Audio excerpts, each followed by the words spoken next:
just pray for our nation, our president, our Congress, our Senate, Lord, for our state officials, our governor, and all those who represent us.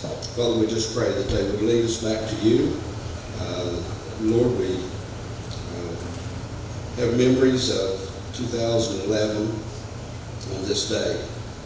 Father, we were here and we watched the terrible things that took place. Father, we pray that we would never forget and we would always be vigilant. Father, we just thank you now for this opportunity to come together as a business, as an industry, as friends. Just pray your blessings upon each and every person here, each and every company that's represented. Father, we would ask this in thy name. Amen. We'll now start breakfast with the top table first, and then we'll take our breakfast, and then we'll be back to speak to you shortly. Thank you very much.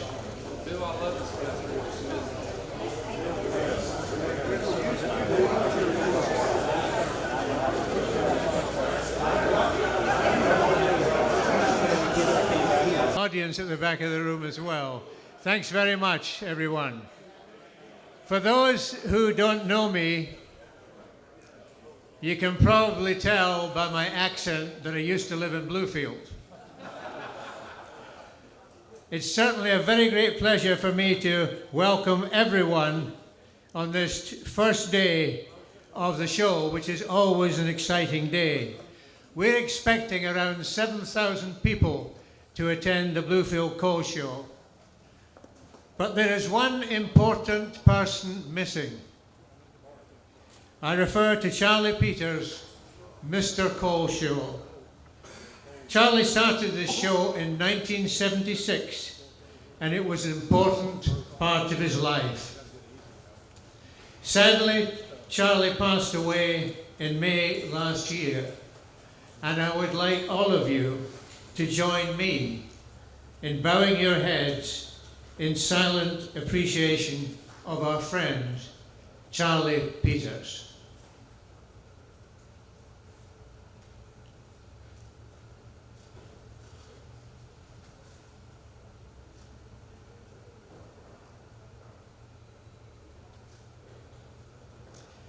Thank you very much. I would now like to introduce the head table. On my right, we have from the Chamber of the Two Virginias, and before I go further, let me say this is the very first coal show the Chamber of the Two Virginias has done. So let's give them a round of applause for that. Most of you will know that Princeton and Bluefield Chambers merged. On the right is Tammy Radford, Vice Chair of the Business and Professional Development Division of the Chamber. Next to her is Charity Holman, Chairman of the Board. Next we have Daphne Peters, Mrs. Charlie A. Peters, who has graced us with her appearance this morning and who is continuing to help in the hospitality room of the Coal Show. And next to Daphne is Ron Robinson of AEP, Vice Chair of Government Affairs Division. AEP has graciously sponsored this breakfast. So let's give a nice round of applause to that end of the table.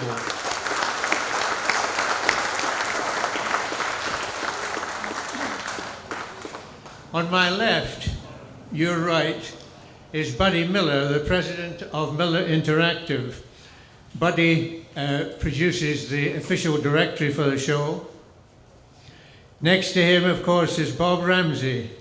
Bob's president of family-owned companies, Peters Equipment and Ramsey Industrial, and he's the general chair of the Bluefield Coal Show. And next to him is Jimmy Brock. His wife, lovely wife Leanne, is sitting in the audience as well. So let's welcome this end of the table, please.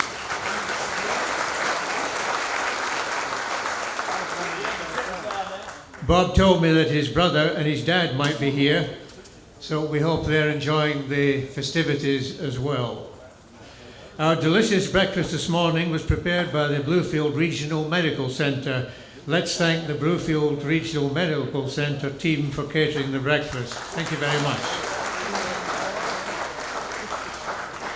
I've been most fortunate to have had not one but two careers serving our great American coal industry. I'm now publisher of coalzoom.com, but I started my first career in mining machinery when I came to America in December 1968 to Pennsylvania. And one morning I got up and I went down for breakfast, and my wife said to me, "Honey, this is a special day today." Well, I didn't know what day it was, so like every good husband, I pretended not to hear. So I went to work, still didn't know what it was, and just to be on the safe side, I called the florist, and I had a dozen red roses sent round to the house. And then at lunchtime, I thought, my goodness, what will I do? So I went to the candy shop, had a box of candy delivered to the house.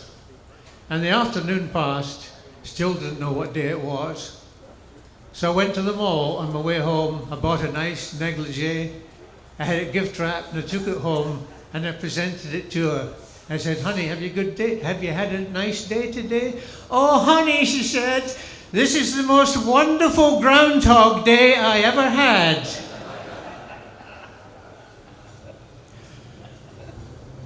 That's one of my favorite jokes, so thank you for listening to it. When I was invited to chair this breakfast, I was very conscious that Buddy Miller, the president of Miller Interactive, and his late father, Fraser, had between them run this breakfast since 1976. Buddy still runs the directory for the Chamber and helps with the Chamber website. Buddy very graciously handed this job over to me, so please let's now show our appreciation to Buddy for his long service to the Bluefield Coal Show.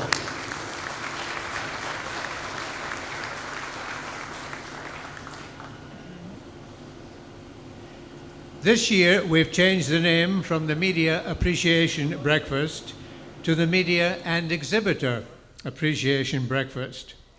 We wanted to have more exhibitors present and at the same time continue to recognize the media.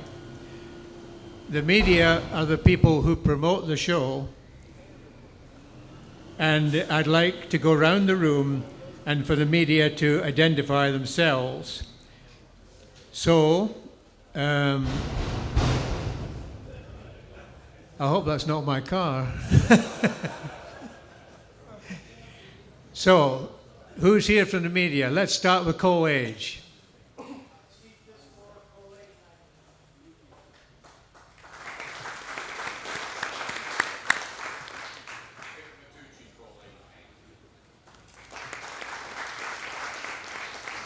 Mining people?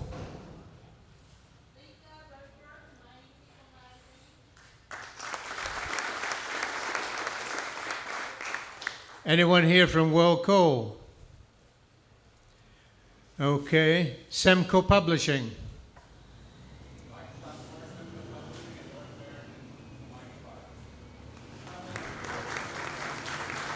And our local organizations, the Bluefield Daily Telegraph.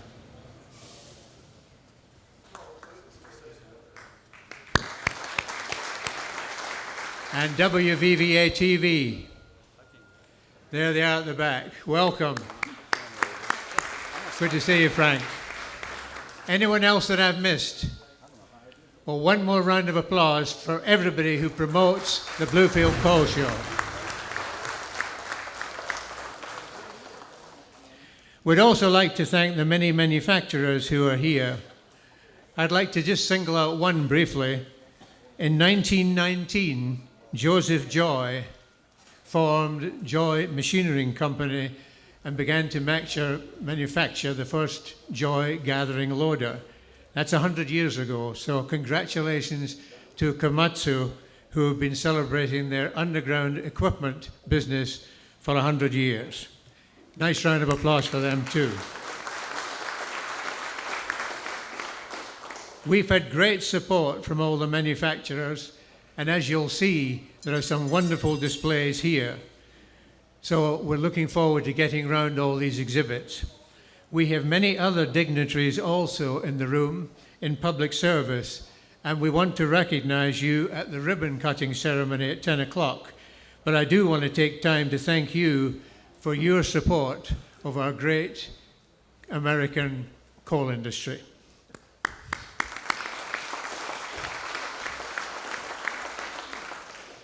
I do want to warmly welcome Bill Rainey, Chris Hamilton, and Jason Bostic from the West Virginia Coal Association, and Harry Childress and Barbara Altizer from the Virginia Coal and Energy Alliance. These people all staunchly defend our great American coal industry, and their help is needed like no time ever before. Thank you for your contribution to our great American coal industry.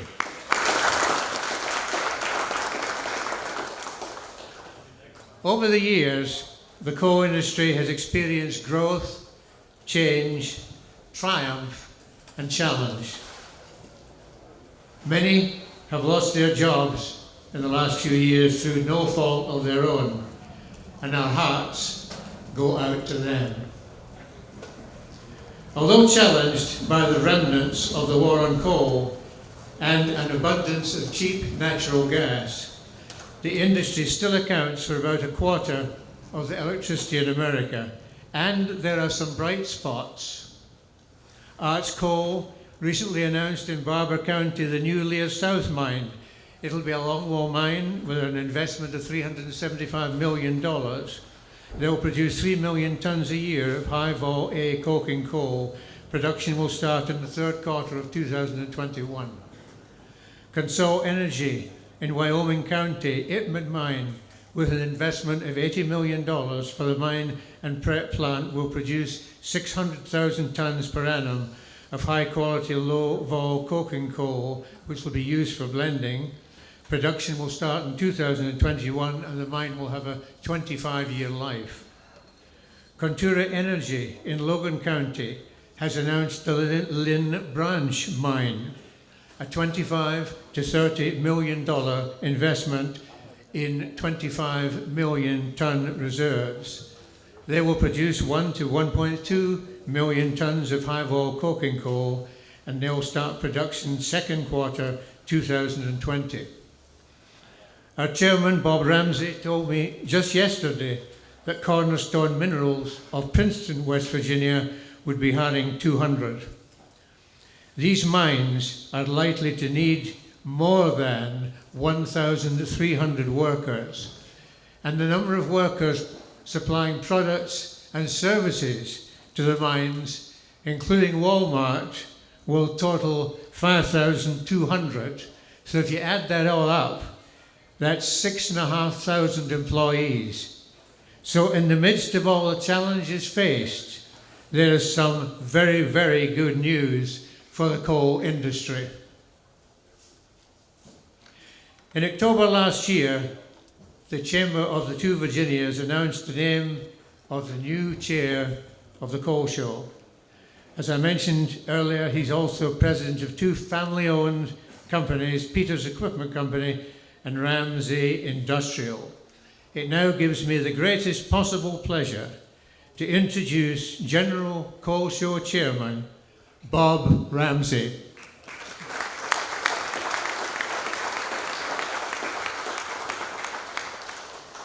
Good morning. Can you hear me all right back there?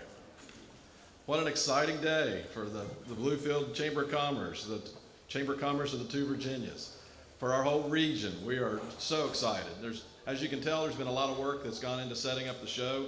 The Chamber staff is really a top-notch group. It's a well-oiled machine. They really know what they're doing, and it's a lot of fun to watch. The volunteers are spectacular. It's hard to believe how many volunteers we have out here supporting this event, and several of those volunteers have been with us for every show, for 23 shows. Let's think about that. 46 years, 45 years of shows going on. So we really would like to thank those volunteers and the staff, and I think they deserve a round of applause before we even get going.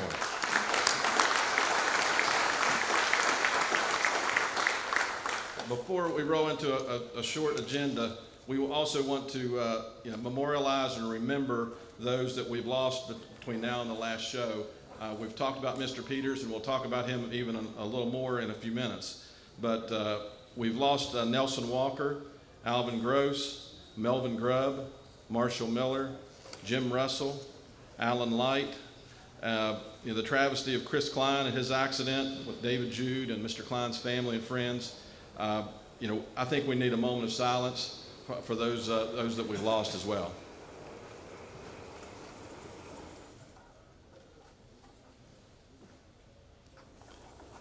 Thank you. Mr. Peters, what a man, what a legacy. The best compliment that we can pay a person is that they live their life as an example to the rest of us. So I couldn't think of a better way to describe a compliment for someone. So he's done that with, he's top notch with his family, top notch in his business, a very good businessman, and he's a mentor to many of us in our company. A lot of our employees from the top to the bottom, he's mentored a lot of us, my brother and I included. Then he's topped that off with his community service and to serve, and have the vision in 1975, 1976 to pull together a show like this with some of the other leaders of the community, and to see how it's developed over the years, and how even in difficult times that we've had over the last 8 to 10 years in the coal industry, that this show has sustained itself and even grown a little bit. I think it's amazing vision, and to have that type of a vision is a great compliment to his legacy. So, as we described, the Chamber has honoring Charlie in many ways, and we want to, stamp that into history of what he's been able to accomplish and what he's done, but we want to carry it forward with an award that the Chamber has dubbed as the Charles A. Peters Excellence in Business Award. And they had a really nice resolution that's a longer resolution, and I'll cut to the highlights. Therefore, let it be resolved that the Chamber of Commerce of the Two Virginias and the Board of Directors creates the Charles A. Peters Excellence in Business Award to be presented at each Bluefield Coal Show hereafter to an exhibitor that showcases excellence in business, professionalism in the mining industry, and demonstrates service to its local community. The recipient shall be selected by the Bluefield Coal Show chairman and the designees and the staff. The very first recipient is a very important distinction. It will be on this list, we hope, forever and ever. And I think it's very exciting for us to announce that is AMR PIMCO here for our very first award. So we're very excited.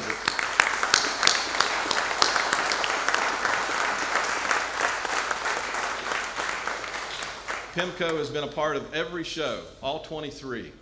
They've helped bring power centers. They've brought their people. They've dedicated a lot of resources to this show, and I don't think we know how to thank them enough. So we wanted to bring that up and point that out. And Jay and your team, would you all like to step forward to receive that award?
That was a wonderful honour for AMR PIMCO. Let's give them another nice round of applause, please. Our chairman referred to the work of the Chamber of the Two Virginias, I'd just like to take another moment to pay tribute to Debbie Maynard, Vice President, Karen DeHaan, Vice President, Lindsay Schrader, Director of Events and Communications, and Chairman of the Board, Charity Holman. Let's give them a great big round of applause. They do some marvellous work, and it's all voluntary work. I've given you some good news about the coal industry, but there's also good news amongst the manufacturers and those supplying products and services to the industry. We've got 197, I think it is. Bob, is that right? 197 exhibitors at this coal show, all betting their future on coal. And only last week, Industrial Plating and Machine, located less than a mile from here in the old IMCO plant, or for those who are older, the old Coppinger plant, who are now starting a second shift with 40 employees. Also, at the end of last year, AMR PEMCO announced a grant with an expansion with 75 employees needed over a period of time.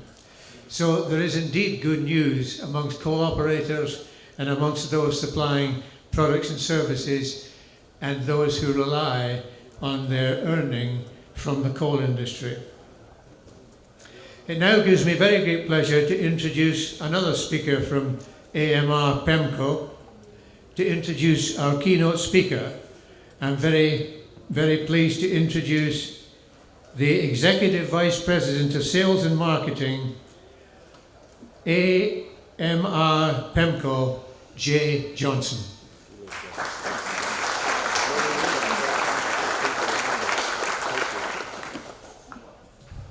Good morning. My pleasure to be here this morning and introduce Mr. Brock. Jimmy Brock is the President and CEO of Consol Energy Incorporated. Mr. Brock also serves as the CEO for Consol Core Resources, MLP. He is very knowledgeable, mining professional, and has extensive experience in all facets of safety, production, ventilation, ground control, and mining logistics. Prior to being promoted to Chief Executive Officer, Mr. Brock also held various management positions while working his way up through the ranks, including CEO of CNXC and Chief Operating Officer for coal for Consol Energy Incorporated, Senior VP of the Northern App Operations, Vice President of the Northern West Virginia Operations, Superintendent, and various underground management positions. He has worked in the coal industry for 39 years. It says 38, but I think it's 39. All as an employee of Consol Energy. In addition to his various management positions, he also has 15 years of mine rescue experience. Mr. Brock currently serves on the West Virginia Coal Association Board of Directors, serves as Chairman of the Pennsylvania Coal Alliance, serves on the NMA Board of Directors, serves on the Board of Directors and Executive Committee of the National Coal Council and the West Virginia Coal Mining Institute. In 2010, Mr. Brock was voted Coal Safety Leader of the Year in West Virginia, and he is also a member of the West Virginia Coal Hall of Fame. It's my extreme pleasure to welcome Mr. Brock back to Bluefield and the Bluefield Coal Show.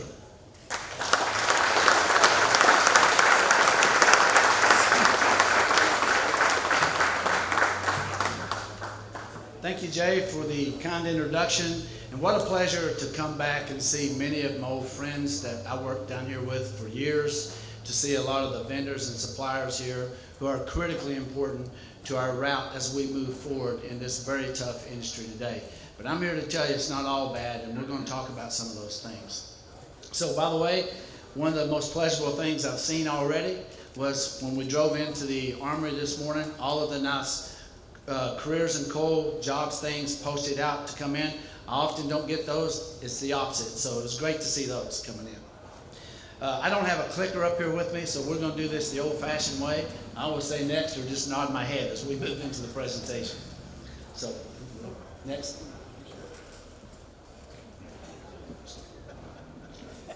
Okay, so talk a little bit about Consol Energy.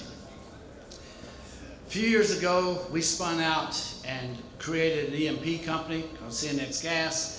Nick went over to run that for a while. Then a lot of our investors, bankers, institutional players, they were confused of what Consol Energy actually was. Were we an E&P company? Were a coal company? Were we a hybrid of both? Which we were, but it was just so confusing, and we never got the true value out of the company that we thought we needed. So we decided to try 3 different routes to split it. To make a long story short, we chose to spin out the coal as a separate identity of its own. Now, there was a challenge to getting that done. Obviously, we had to go out and raise the financing to do it. We were able to do that. And I will tell you, in November of 2017, we successfully spun out and became Consol Energy. We kept the naming rights with Consol. They should have been with us. That's who we were for years. So we kept those, and I will tell you, I'm very proud of the team that I have, and we were able to go out and get that done. So what it does for us, it allows us all the revenue and free cash flow that we generate, we can spend that on what we want. And what we did the first 2 years, when timing was good, we chose to pay down debt, create a very healthy balance sheet, get the company in good shape where we can move forward, and return money back to shareholders, and more importantly, invest capital back into our own coal mines so they can be successful in the future. So Consol Energy is really the Pennsylvania mining complex. It consists of 3 underground coal mines, Enlow Fork, Bailey, and Harvey. We have 5 longwalls there. We have a preparation plant, state-of-the-art, 5 circuits in it, 8,200 tons an hour clean, and a state-of-the-art loadout that we put in place in March of 2014 that can load up to 9,000 tons an hour. We can load a unit train at 0.9 miles an hour, the fastest loadout on the East Coast, which is really big for us because we're served by both Tier 1 railroads, Norfolk Southern as well as CSX. So we also own 100% ownership in the Baltimore terminal, which is critically important to us. We do not have ground storage at the Pennsylvania mining complex, which I like. That means we don't have to put the coal on the ground, then pay to pick it up again, then ship it. So it gives us a cost advantage, but the Baltimore terminal is critically important to us. It has capacity of shipping 15 million tons, and I think it's even more.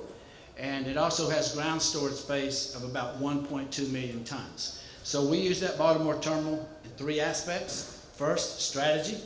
You know, we're not gonna let someone take coal through that terminal to an international market that affects our price or affects the price, period. Secondly, we use it as storage. We can store 1.2 million tons there if need be. And third, probably most importantly, we use it as a revenue generator. Last year was a record year. You can see at the Baltimore terminal, over $65 million in revenue there. We partnered with Xcoal to do all of our international sales, and therefore we have a take-or-pay contract with them. So if I ship 2 million tons through there, or I ship 15 million tons through there, we get the guaranteed revenue of $60 million a year from that terminal. So you can do the math and tell how much we get per ton. So today, in the presentation, I'm going to discuss 5 main topics. How coal provides affordable and reliable energy in major global economies and its growth importance in the world despite its decline domestically. I'll also cover some of the rhetoric that is coming out from the presidential candidates regarding climate change, green deals, and talk a little bit about the impact from those. Over the last several years, we've been moving the U.S. electric grid to natural gas and away from coal. Does it make sense? How too much reliance on natural gas or any other fuel could be detrimental to us. And finally, we as an industry must evolve and grow. So I will touch upon some of the less talked about uses of coal that could add value to the sector. Okay? So, lots of discussion about coal in the media these days. It's very negative. Many saying it's a dying industry. Many wanting to provide ways to make sure it is. I'm here to tell you today, and we'll talk about it, that it's not. That's not the case. So globally, coal industry has been growing, and in fact, even today, there is more than 400 gigawatts of new coal-fired capacity in construction or planned construction. Nobody's investing in supply to meet this demand. It means existing coal production will be much more valuable going forward. low-cost source of BTUs compared to any of the competing fuels. Not everybody has access to low-cost, reliable electricity in the world, and coal is the best available solution to some of these fast-growing economies. These low-cost energy, we all know, is the key promoter to economic growth. People in those countries, they want exactly what we have. They want a better quality of life. They want unconstrained access to low electricity. Domestically, coal demand is under pressure because of natural gas, but that could be changing. We're already seeing coal play a more important role when it comes to resiliency and stability. Natural gas will not stay cheap forever, and there are real impediments to the supply growth. Coal is still the lowest cost fuel in our electrical grid on a million BTU basis in all-in delivered cost. This chart essentially sums up the role of coal in powering global economies. The 6 countries shown here account for 56% of the total global GDP, which has 183 plus countries. Each one of these has more than 30% of their electricity generated from coal. More importantly, the faster growing countries of China and India has even bigger percentages of coal, and they're building even more coal-fired generation. This slide highlights how well coal competes with other energy sources. So I broke this slide down into 3 geographical areas. You have the US, you have Europe, and the Asia Pacific.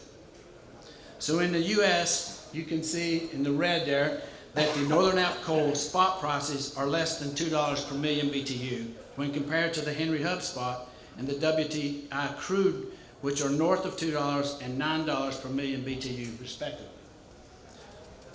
So now on to Europe, where you can see that API2 spot prices, which is coal delivered into Northern Europe or Rotterdam, is very competitive versus UK LNG and Brent crude spot. So again, you can see coal's placed there is on the lower end of the cost curve. The same story holds true for Newcastle spot prices in the Asia Pacific. Therefore, on a BTU basis, the value proposition of US energy is unparalleled, and particularly US Northern App coals. This slide summarizes how important coal is. Now, to give you some perspective, coal is the most valuable amongst mined commodities, and the second is not even close. Coal's annual commodity value is over $800 billion and is over 4 times more than the next biggest mined commodity. This is not a cottage industry that will go away. I mean, coal, we're not going to replace the scale of coal. It's an 8 billion ton industry. So it's going to take something of large scale to come in to replace it. It never will. The second biggest one right behind it is iron ore. So coal is in a very good spot globally when you look at it.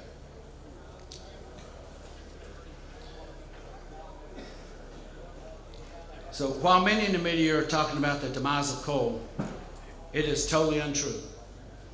Is the growth rate slowing? Yes. But we're still building new coal-fired generation capacity globally. China, India, and Vietnam, and several other countries around the world are building more power plants.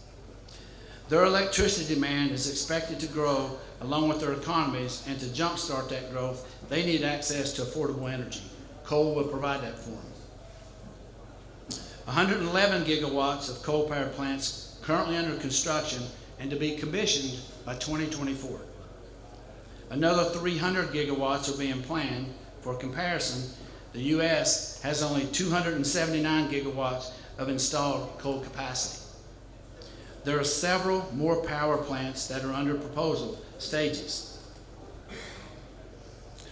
Now, just looking at the seaborne market, which is important for all of us US exporters, including CONSOL, I want to note a few things. Per the IHS, coal demand in aggregate is expected to grow by 60 million tons. As we have seen with Glencore earlier this year, big global miners who play active roles in seaborne supply are not growing production. So when the existing mines deplete, there won't be enough coal to supply this growth. This is a huge opportunity for U.S.-based thermal coal exporters such as CONSOL to fill the void.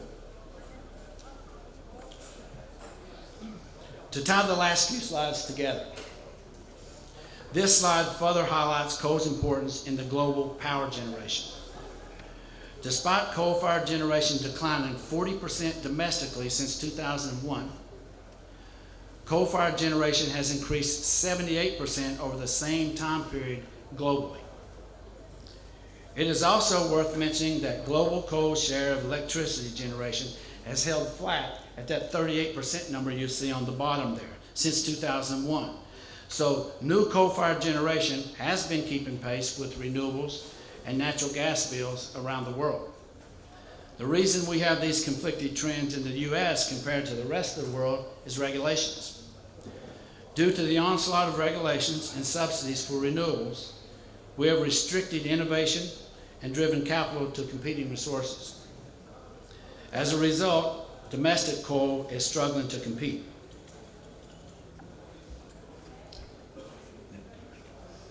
So this slide highlights a very interesting trend that not many have been paying attention to, and I'll bet not many of you have heard it in the room. Despite all the action plans aimed at reducing emissions from power generation with a targeted focus on coal specifically, transportation has surpassed the electric power sector in greenhouse gas emissions in 2017. Furthermore, the electric power sector has been in decline since 2013, down by 15%, while the transportation is up by 6%. So if you really believe in man-made climate change, your first target should be transportation and not electric utilities. But I haven't heard anyone from California or any of those other states recommending that a family only drive one car, walk to work, or do any of those things. So I haven't heard anything about transportation, and it just took over as the #1 greenhouse gas emission. Okay, so with elections around the corner now, we're hearing an increasing discussion around climate change, and everyone is coming up with their versions of the Green Deals. So let's put these new Green Deals into perspective.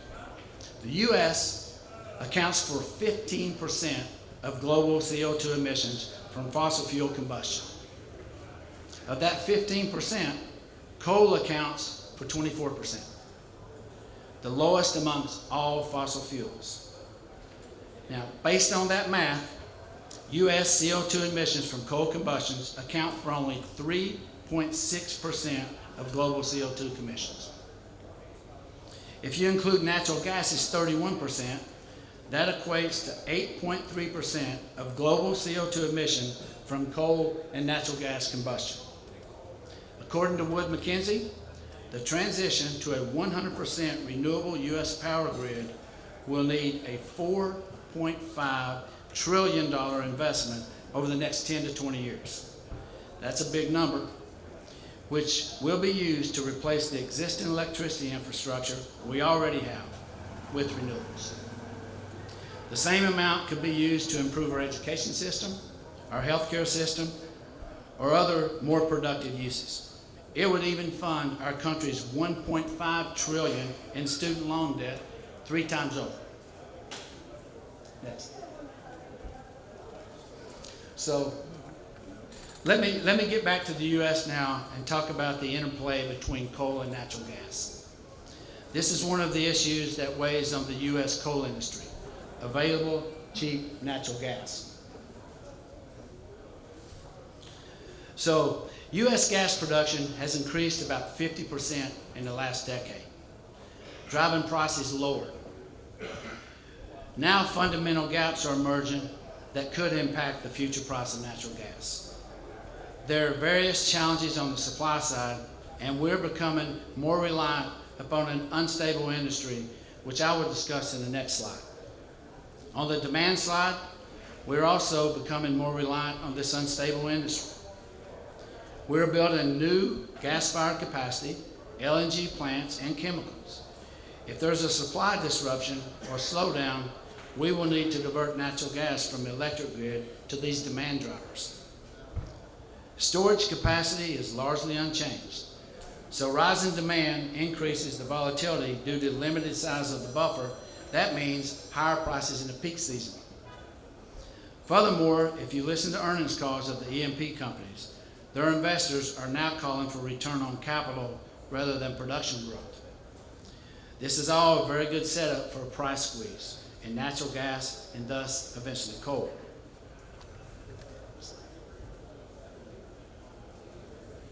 So 8 independent E&P producers in the Marcellus and Utica shales now contribute approximately 17% of U.S. natural gas production.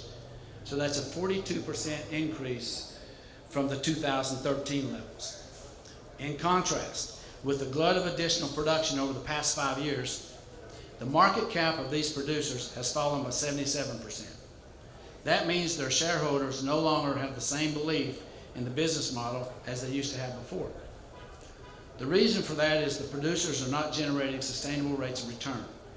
If you look at an average return on capital of about 4% over the last 5 years, and then think of their cost of capital as 8 to 10%, it is not covering the cost of capital.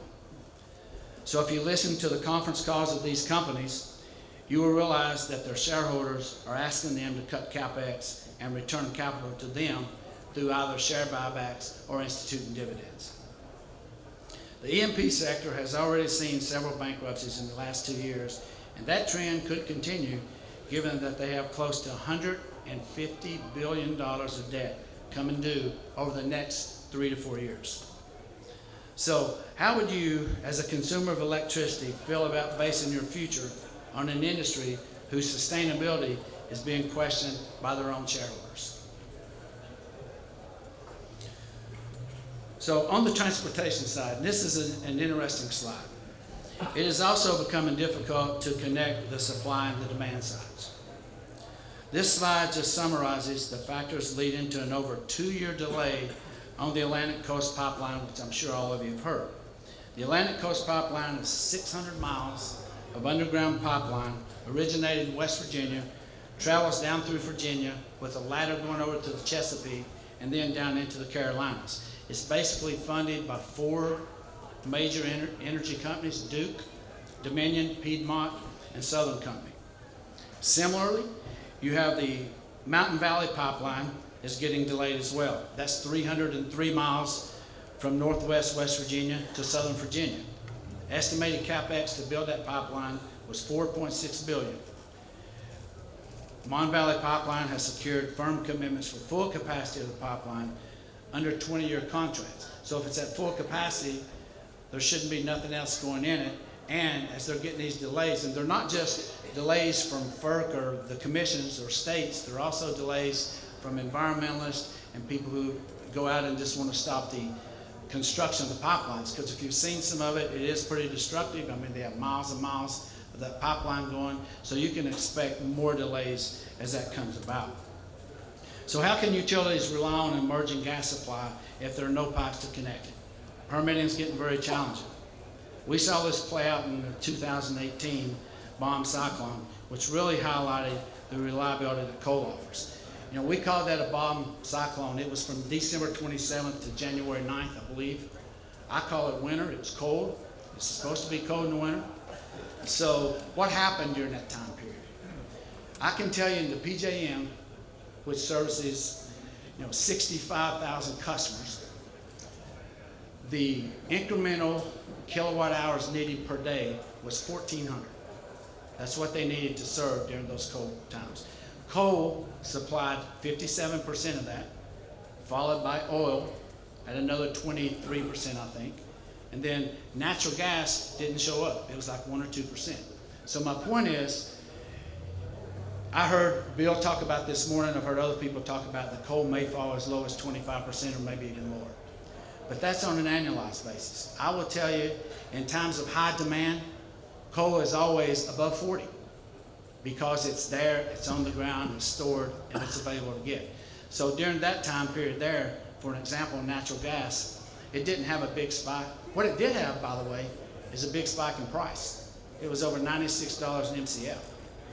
So when you start looking at those numbers, it doesn't make a lot of sense to me. And I'm not standing up here telling you that we shouldn't have natural gas. We absolutely should. We should use all the resources we have, but they all should compete on an equal level without subsidies being given to one without the other.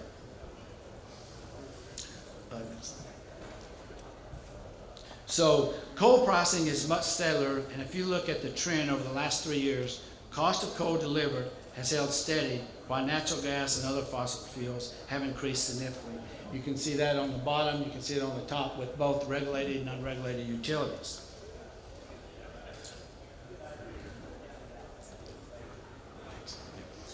So coal's cost competitive is also evident in this slide, which suggests that the states with the higher percentage of electricity generation from coal also has lower cost of electricity. States with lower percentages of electricity generated from coal have higher cost of electricity. So the question here is, if you look at those 5 states on the bottom there in red, most of them use more than 40% have coal-fired generation. And then on the other, it's 0% of coal-fired generation. So it's no surprise to me that California, Massachusetts, Rhode Island, Vermont, some of those have much higher electricity costs on a kilowatt hour base. So the question is, are you willing to pay 32 or 33% higher for your utility bills to not burn coal and not provide the economic values that it does in these states and in these countries? Next. So this slide highlights the need for new met coal projects as global infrastructure growth continues. India and China alone account for more than 87% of the net seaborne growth. Not a lot of planned investments in supply to meet this demand. It means existing coal production will be much more valuable going forward. Now, this growing demand, coupled with the limited planned low-vol met projects, is really the basis of why we decided to start the Itman mine down in Wyoming County, West Virginia. We think it's a very nice asset to own. It has, as Bill mentioned earlier, possibly 25 years of life, depending upon what we get the annual production up to. But it's a really nice reserve. It's going to be a low-cost mine and not very capital intense to start with. So these kind of stats is what drove the decision to do that. And we're excited about coming back to West Virginia and mining again, in particular with our Itman mine down in Wyoming County. So coal is a very versatile commodity with great potential beyond electricity generation. And we don't think about this too much, but I will tell you, we export about 8 million tons, and we used to send 6 million tons or so into India, and it used to only go to 2 sources. We used to only serve the cement markets or the brick kiln markets. Well, this past year, we went into coal-fired generation as well. Because the coal is a higher BTUs, it competes better, it's better than the coal they mined in India, and they can have less emissions because they have a better heat rate. So some of the things that up here that we're looking at, and you hear a lot of people talk about rare earth elements, aggregates, chemicals, carbon fiber.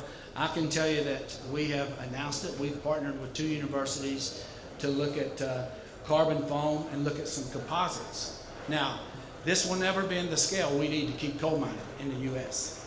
But it is also something, an outside source that maybe some coal can go to that may have much higher margins that allows that company to pay interest payments, to pay back, and survive. Next. Now, the most important opportunity for all of us here is to communicate the merits of coal as a vital part of the energy mix. If any of you have heard me speak before, you've heard me say that a million times. We need to communicate to all the stakeholders, then engage them and highlight the benefit of significant installed capacity base and transportation infrastructure that we already have. We do not have to dismantle existing coal plants to make space for renewables, particularly given how little impact our policies will have on global climate change debates. There are various avenues to add value. Safety is the obvious one, environmental stewardship, productivity, improvement, and new product development. And as was mentioned earlier this morning, today is a reminder for us. 18 years ago, we all know what happened. So if national security is not important to us, today should remind us that it is. Coal can provide national security. We can store that coal at those power plants if something does happen. You know, they like to keep 20 to 40 days of supply. They can run and hopefully we can get back. So it's a very challenging space for coal. It's one that I enjoy being in. I know all of our suppliers and vendors that are here are working diligently to make us more competitive, to make us safer, to introduce new technology and automation that helps our miners and will let this industry survive. I believe it will survive, and I believe it will because of the people that are in this room today. People like you will make sure that we communicate our message out there. We have to be factual in what we say. We have to have safety and environmental stewardship at the forefront of everything we do, and we have to be willing to change and adapt. And with that, that's all I have, and I appreciate the time. Thank you.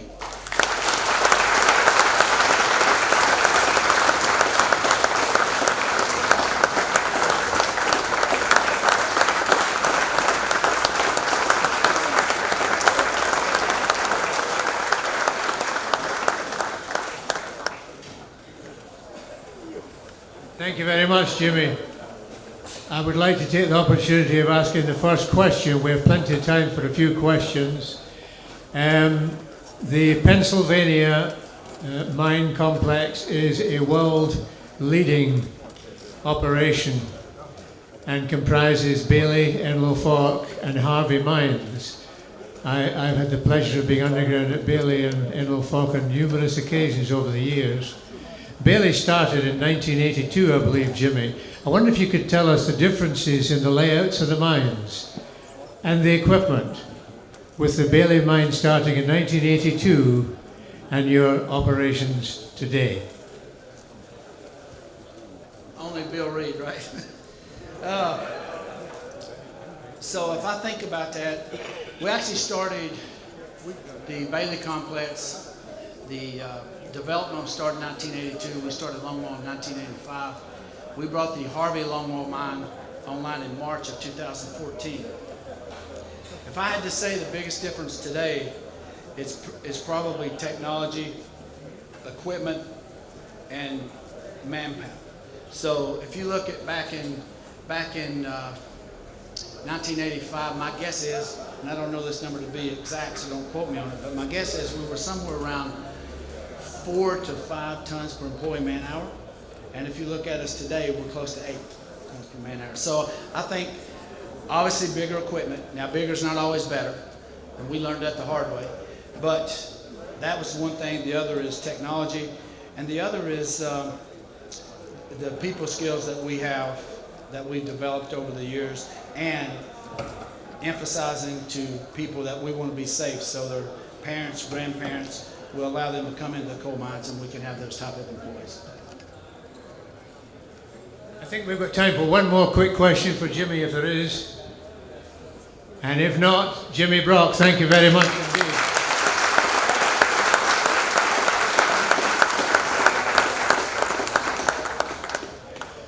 I just thought you'd like to know that globally last year, there was 8.3 billion tons of coal produced, which accounted for 38% of electricity worldwide. 38% worldwide. Renewables accounted for 25%, natural gas 23%, nuclear 10%, and oil 4%. And always remember, ladies and gentlemen, with regard to wind and solar power, when the wind doesn't blow and the sun doesn't shine, there's no power. Modern life is unimaginable without electricity, and improving access to electricity worldwide is critical, as Jimmy said, to alleviating poverty. There is no question whatsoever that coal will continue to play a vital role in electricity generation worldwide. I'd like all of you to please now follow Ron Robinson to the front of the armory for the ribbon cutting, and thank you very much indeed for attending this breakfast. Thank you.